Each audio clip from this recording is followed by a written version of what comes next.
और इजराइल फिलिस्तीन जंग से जुड़ी इस वक्त की बहुत बड़ी खबर सामने आ रही है। गाजा में हमास के ठिकानों पर इजराइल की बमबारी जारी है। इजराइल ने गाजा पर फिर से ताबड़तोड़ एयर स्ट्राइक की है। इजराइल के एक के बाद एक हमले से गाजा दहल उठा है। इजराइल के हवाई हमलों में गाजा में भारी तबाही हुई है।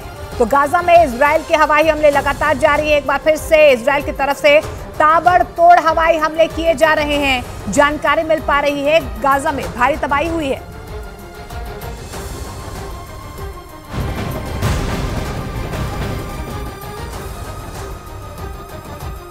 फिलिस्तीन के चरमपंथी संगठन हमास ने इजराइल के अश्कलोन शहर पर आसमान से मिसाइलों की बारिश कर वहां तबाही मचा दी। इस हमले से पहले हमास ने वहां रहने वाले लोगों को कुछ घंटों के अंदर शहर खाली करने का अल्टीमेटम भी दिया और ऐसा नहीं करने की सूरत में शहर को पूरी तरह तबाह और बर्बाद करने की चेतावनी दी।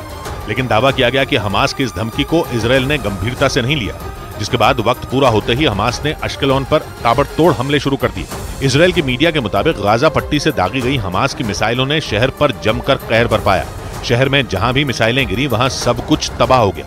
आसमान से गिरी कुछ मिसाइलें तो सड़कों में ही धंस गईं। ये देखिए, ये धंसा हुआ है। कई जगह आपको न्यूज 18 इंडिया की टीम एस्थेलॉन में इस तरह के मिसाइल हमले को बार बार दिखा रही है। इस हमले के बाद की जो तस्वीरें न्यूज 18 को मिली उनमें हर तरफ सिर्फ तबाही का मंजर दिखाई दिया। मिसाइलों की मार से सड़क पर खड़ी कई गाड़ियों के परखचे उड़ गए। दावा किया गया कि अश्कलोन को तबाह करने के लिए हमास पिछले 4 दिन में 600 मिसाइलें दाग चुका है। इसे अश्कलोन समेत इजराइल के तमाम शहरों में मिसाइल हमले और आतंकियों से बचने के लिए शहर की हर इमारत और हर मकान में सेफ जोन बनाए गए। मतलब एक ऐसी सुरक्षित जगह जहां पहुंचकर लोग अपनी जान बचा सकते हैं। क्योंकि इजराइल और हमास की दुश्मनी दशकों पुरानी है, जिसकी वजह से 7 अक्टूबर को हमास ने इजराइल पर मिसाइल और बमों की बारिश कर दी। लेकिन सबसे ज्यादा खतरा इजराइल के अश्कलोन शहर पर मंडरा रहा है, क्योंकि ये शहर गाजा के बिल्कुल नजदीक है। इसी वजह से गाजा से दागी गई मिसाइल को वहां पहुंचने में कुछ ही मिनट का वक्त लगता है। यहाँ जब मिसाइल से हमला होता है तो इजराइल की सेना को रिएक्ट करने में, यानी उनका जो डिफेंस सिस्टम है, एयर डिफेंस सिस्टम, उसको रिएक्ट करने का वक्त 30 सेकंड का होता है। मतलब हमले का अलर्ट मिलते ही 30 सेकंड के अंदर लोगों को सेफ जोन में पहुंचना होता है। इमारत और मकान में ये एक ऐसी जगह होती है जहां मिसाइल हमले तक का असर नहीं होता। यहाँ तक कि आतंकियों के घुसने के बाद भी सेफ जोन से बाहर निकलने का रास्ता बना होता है। इसको उठा देंगे, इसको उठा दिया। अगर आतंकवादी अंदर भी आता है तो आप इससे ऊपर चले जाएंगे और अपने आप को बचा लेंगे। हालांकि हमास के हमले से शहर की कई इमारतों को भारी नुकसान पहुंचा। वहां से आई एक तस्वीर में मिसाइल हमले के बाद वहां की एक इमारत में बड़ा सा छेद बना दिखाई दिया।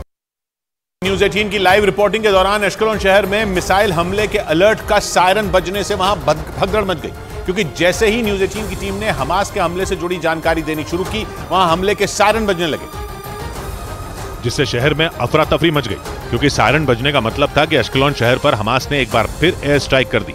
यह उस वक्त हुआ जब न्यूज 18 की टीम ने इजराइल और हमास जंग से जुड़ी जानकारी देने के लिए लाइव रिपोर्टिंग शुरू की। तभी शहर में लोगों को आगाह करने के लिए हमले के सायरन बजने शुरू हो गए, जिसके बाद न्यूज 18 की टीम के लोगों को अपनी जान बचाने के लिए दौड़कर एक इमारत में बने बंकर में छिपना पड़ा।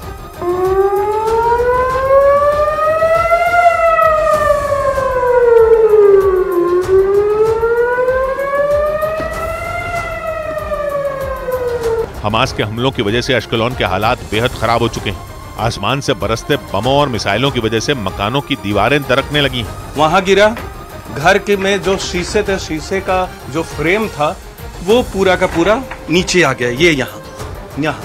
हालांकि इजराइल की सेना हमास के हमले का मुंह तोड़ जवाब दे रही है, लेकिन इसके बाद भी वहां रहने वाले लोग बुरी तरह डरे हुए हैं।